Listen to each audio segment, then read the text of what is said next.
Hi, I'm Maggie from Maggie Moon Tarot, and here are the vibes for the week. Emotion abounds this week as we have 6 of our planets in water signs, a new moon in Cancer. This occurs on Wednesday, the Sun, Moon, Mercury, and Mars in Cancer, Saturn in Scorpio, and Neptune in Pisces. Wow, lions, tigers, and bears, oh my, for this week. We might want to stay out of the deep end of the pool as our emotions can color our decisions. Also the same day that Mars and Pluto come face to face and Mercury joins the party. These 3 can try to put a damper on things, but focusing on staying calm and keeping some spatial distance from our fears. I like to imagine being in the forest with my worries in a basket, coming to a walking bridge, and dropping my basket down on the ground, crossing the bridge, and the further I walk, the basket and my worries get smaller and smaller, and I don't feel the charge around those emotions in my mind or my body as I'm not as close to the basket, and I'm able to see things in a different light.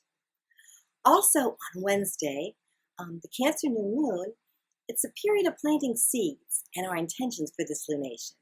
It's ruled by the moon, another water sign. So when we make our new moon wishes, look at what we truly desire for our growth and well-being and not be ruled by any fear.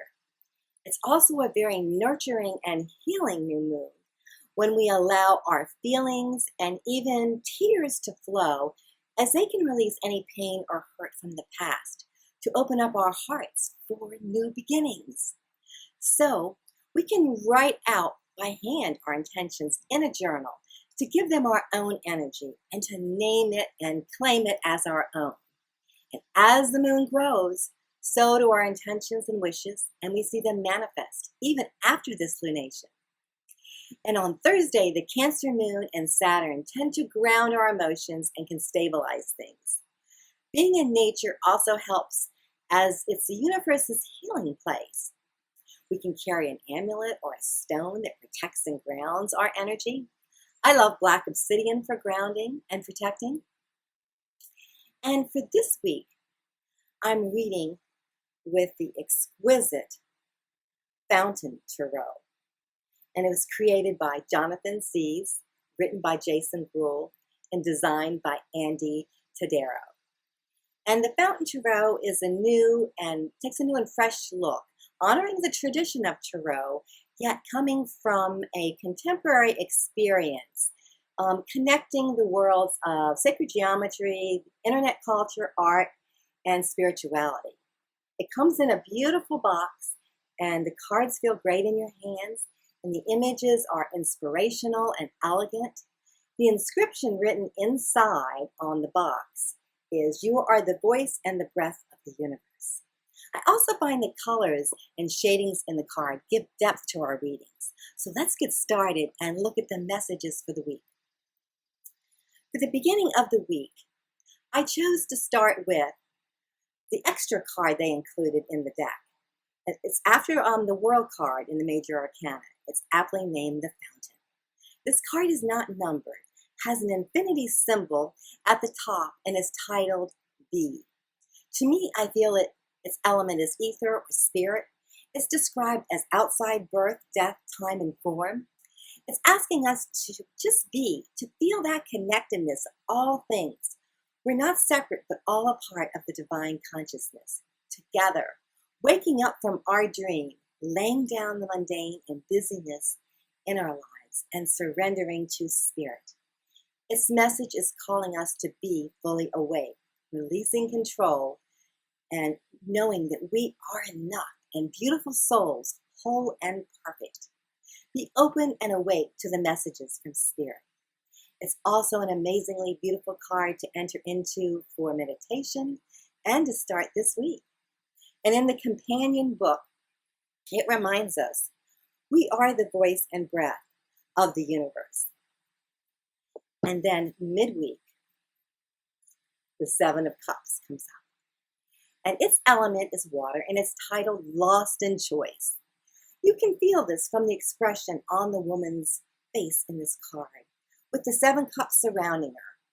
Well, we do have many planets in water signs this week, which can make our choices a bit more difficult with all that emotion going on. It really is it's great to have many options, but because sometimes we have too few, but it can be overwhelming too. And when we don't take action, because we're not sure, it's really a choice. So I'm seeing the message for us this week is to know what to walk away from and what to say yes to. And we may wait until the end of the week when things start to stabilize before we make our decision. When we can become clear on our intentions and not allow our emotions to commit to something we might later regret. And I usually ask myself aloud when it comes to choices, how does this feel? And notice the feelings in my body. And I might sit with it for a day or so to see how it might feel in my life. And we'll know if it's a good fit for me. And then at the end of the week, the Queen of Coins comes up. And this card is titled Generous Dedication. She is standing in a lush garden, feeling comfortable with who she is. You can see and feel this vibration that she sends out. And she's manifested an environment of abundance, shown by the large gold coin next to her, and the shrubs are sculpted with a dedication to form and beauty, that sacred geometry, which is found in nature and throughout the universe and everything. Gold, psychologically and spiritually, represents prosperity and abundance around the world. There is a golden light from the heavens that illuminates the tree above her and moves down into her world. She is grounded in her own consciousness, and as above, so below. The coin can be our symbol of planting our wishes and intentions on this new moon in Cancer. The color gold across cultures denotes abundance, magic, generosity, compassion. It's a benefactor and a deep understanding of our own soul, our strength, and confidence. And the message from the companion book is, trust in your own abilities and embrace your unique way of being in the world. So this week, we can just be, knowing that we can make the right choice and write out our new moon intentions, having faith they will produce a magical outcome, and dedicate ourselves to gratitude and service. And that, my friends, are the vibes for the week. If you've enjoyed this video, I invite you to click on the like and subscribe buttons and share with your friends.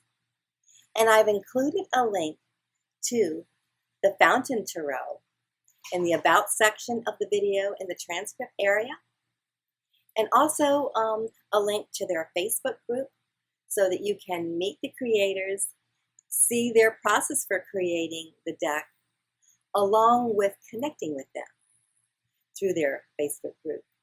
And I've also included a link to my website, maggiemoontarot.com, in case you'd like to contact me or schedule a reading.